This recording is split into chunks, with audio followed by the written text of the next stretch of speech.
دھواں، تحریر سعادت حسن منٹو۔ سردیوں کی ایک اداس صبح تھی۔ مسعود اسکول کی طرف جا رہا تھا، بغل میں بستہ دبائے، قدم سست۔ آسمان پر جھکے ہوئے خاکستری بادل چھائے تھے، جیسے صبح سویری کی دھند ابھی تک نہ چھٹی ہو۔ 9:15 بجے کا وقت تھا، لیکن موسم کی بوجھل کیفیت سے لگتا تھا کہ سورج ابھی پوری طرح جاگا ہی نہیں۔ ہر طرف ایک عجیب سی خاموشی تھی۔ لوگوں کے منہ سے بھاپ نکل رہی تھی، جیسے ہر سانس ایک سفید دھوئیں کا بادل بناتی ہو۔ بازار میں چہل پہل تو تھی، لیکن آوازیں دھیمی تھی، جیسے کوئی سرگوشی میں باتیں کر رہا ہو۔ ہر چیز پر بادلوں کا بوجھ لدا ہوا محسوس ہوتا تھا۔ راستے میں مسعود کی نظر ایک قصائی پر پڑی۔ اس کے سر پر ایک بڑا سا ٹوکرا تھا، جس میں 2 تازہ ذبح کیے ہوئے بکرے رکھے تھے۔ ان کی کھالیں اتاری جا چکی تھی اور ننگے گوشت سے سفید دھواں اٹھ رہا تھا۔ گوشت کے ٹکڑے کبھی کبھار پھڑک رہے تھے، جیسے مسعود کی آنکھ کبھی کبھار پھڑکتی تھی۔ یہ منظر دیکھ کر اس کے ٹھنڈے گالوں پر گرمی کی لہریں دوڑ گئی۔ وہ سوچنے لگا کہ اگر سردیوں میں ٹھنڈے ہاتھوں کو گرم کرنے کے لیے یہ دھواں مل جائے تو کتنا اچھا ہو۔ فضا میں دھند کی ایک پتلی سی تہ چھائی تھی۔ روشنی تھی لیکن دھندلی۔ یہ گدلا پن آنکھوں کو عجیب سا سکون دیتا تھا، جیسے تیز دھوپ کی نوک پلک نرم پڑ گئی ہو۔ جب مسعود اسکول پہنچا تو پتہ چلا کہ ستر صاحب کی موت کی وجہ سے چھٹی ہے۔ دوسرے لڑکے خوش تھے، کوئی صحن میں کھیل رہا تھا، کوئی نوٹس بورڈ پر لگی خبر بار بار پڑھ رہا تھا۔ لیکن مسعود کے دل میں کوئی جوش نہ آیا۔ اسے ستر صاحب کی موت پر افسوس بھی نہ ہوا۔ اس کا دل خالی خالی سا تھا۔ بس اسے پچھلے سال اپنے دادا جان کا جنازہ یاد آ گیا، جب بارش اور کیچڑ نے سب کو پریشان کر دیا تھا۔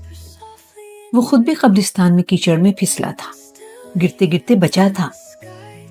اس کے ہاتھ نیلے پڑ گئے تھے، ناک برف کی ڈلی سی لگتی تھی۔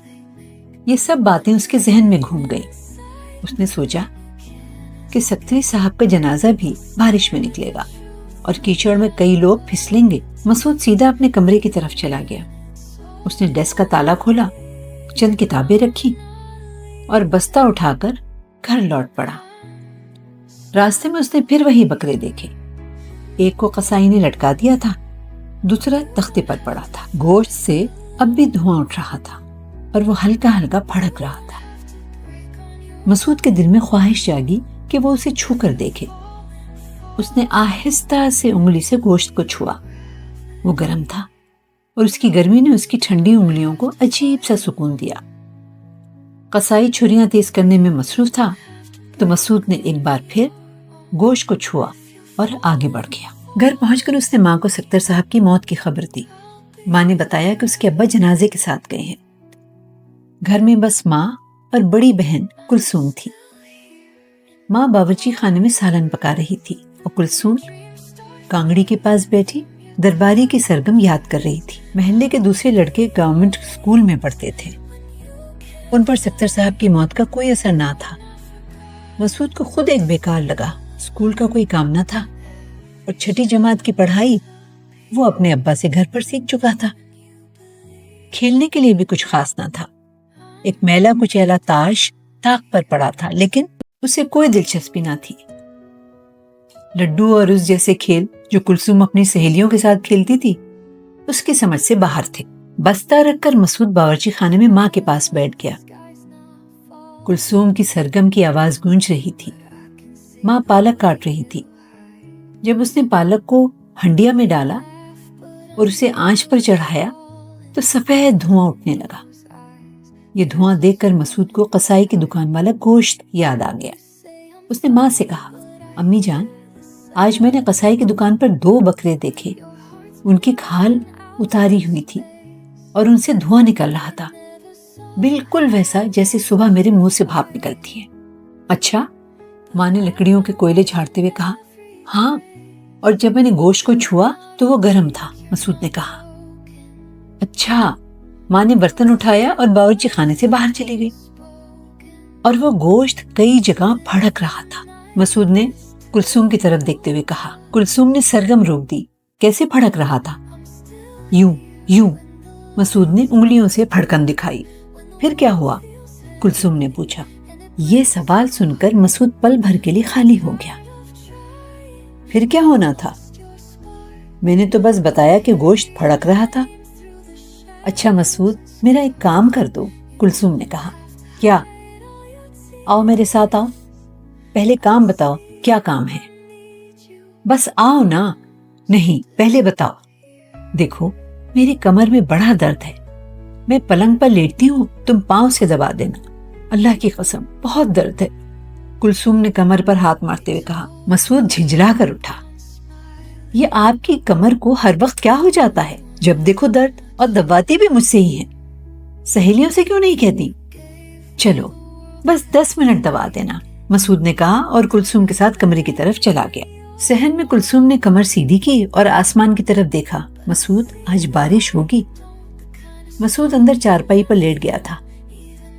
کلثوم پلنگ پر اوندے منہ لیٹی اور مسعود نے دیوار کا سہارا لے کر اس کی کمر دبانا شروع کی۔ مسعود کے پاؤں جب کلثوم کے کولوں پر پڑے تو اسے قصائی کی دکان والا گرم گوشت یاد آ گیا۔ اسے لگا جیسے وہ اسی گوشت کو دبا رہا ہو۔ اس احساس نے اس کے دل و دماغ میں عجیب سی ہلچل پیدا کی، لیکن وہ اس کا مطلب نہ سمجھ سکا۔ کمر دباتے ہوئے اسے گوشت کی پھڑپڑاہٹ یاد آتی رہی۔ کلثوم کی کراہوں نے اس ہلچل کو اور بڑھا دیا۔ 11 بج گئے، لیکن مسعود دباتا رہا۔ جب کلثوم نے کہا شاباش، اب ٹانگیں بھی دبا دو، تو مسعود نے اس کی رانوں پر پاؤں رکھے۔ رانوں کی گدگدی سے کلثوم ہنس پڑی اور مسعود گرتے گرتے بچا۔ اس نے دوبارہ رانوں کو دبانا شروع کیا، لیکن اب احتیاط سے، جیسے کوئی بازیگر رسے پر چل رہا ہو۔ اسے پہلے کبھی کلثوم کی کمر دبانے میں ایسی لذت نہیں ملی تھی۔ ایک لمحے کے لیے اس نے سوچا، اگر کلثوم کو ذبح کر دیا جائے تو کیا اس کی گوشت سے بھی دھواں نکلے گا؟ لیکن اس خیال پر اسے شرم آئی اور اس نے اپنا ذہن صاف کر لیا، جیسے وہ سلیٹ کو صاف کرتا تھا۔ بس بس، کلثوم نے کہا۔ مسعود نے شرارت کی، اس کی بغلوں میں گدگدی کی اور کلثوم ہنسی سے لوٹ پوٹ ہو گئی۔ مسعود اچھل کر کمرے سے باہر نکل گیا۔ صحن میں ہلکی بوندا باندی شروع ہو چکی تھی۔ مسعود نے ہاتھ مٹھیاں بند کی اور منہ سے نکلتی بھاپ سے انہیں گرم کرنے کی کوشش کی۔ صحن میں کبوتر اور کبوتری پر پھیلائے بیٹھے تھے، جیسے گرم ہنڈیا سے بھاپ نکل رہی ہو۔ گل داؤدی اور نازبو کے پتے گملوں میں نہائے ہوئے چمک رہے تھے۔ مسعود ایسی باتیں سوچنے لگا جن کا مطلب وہ نہ سمجھ سکا۔ وہ باورچی خانے میں گیا جہاں کھانا تیار تھا۔ اس نے پہلا لقمہ اٹھایا ہی تھا کہ اس کا باپ جنازے سے واپس آ گیا۔ ماں دوسرے کمرے میں باپ سے باتیں کرنے چلی گئی۔ مسعود بیٹھک میں بیٹھ گیا، کھڑکی کھولی اور فرش پر لیٹ گیا۔ سردی بڑھ گئی تھی، لیکن یہ سردی عجیب سی گرم تھی، جیسے تالاب کا پانی جو اوپر سے ٹھنڈا اور اندر سے گرم ہو۔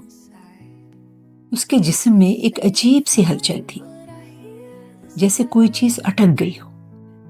وہ گرم خیالات میں ڈوبا رہا، جس سے اس کے پٹھوں میں ہلکی سی دکھن پیدا ہو گئی۔ وہ اٹھا، صحن میں آیا اور ہاکی اور گیند سے کھیلنے لگا۔ ایک زوردار شاٹ سے گیند دروازے پر لگی۔ اندر سے باپ کی آواز آئی، کون؟ میں ہوں، مسعود۔ کیا کر رہے ہو؟ کھیل رہا ہوں۔ کھیلو، لیکن زیادہ شور نہ کرو، تمہاری ماں میرا سر دبا رہی ہے۔ مسعود نے شرارت سوچی۔ وہ دبے پاؤں کلثوم کے کمرے کی طرف گیا، جہاں وہ اور اس کی سہیلی بملا پاس پاس لیٹی تھی۔ مسعود نے دروازہ زور سے کھولا، دونوں چیخیں مار کر لحاف میں چھپ گئیں۔ بملا کا بلاؤز کھلا تھا اور کلثوم اس کے عریاں سینے کو گھور رہی تھی۔ مسعود کا دماغ دھوئیں سے بھر گیا، وہ کچھ نہ سمجھ سکا۔ الٹے قدموں بیٹھک کی طرف لوٹا، جہاں اسے اپنے اندر ایک عجیب سی طاقت کا احساس ہوا۔ اس نے ہاکی کو زور سے دبایا، لیکن وہ ٹوٹی نہیں۔ تھک کر اس نے ہاکی پھینک دی اور کھڑکی کے پاس بیٹھ گیا، جہاں دھواں اس کے ذہن میں گھومتا رہا۔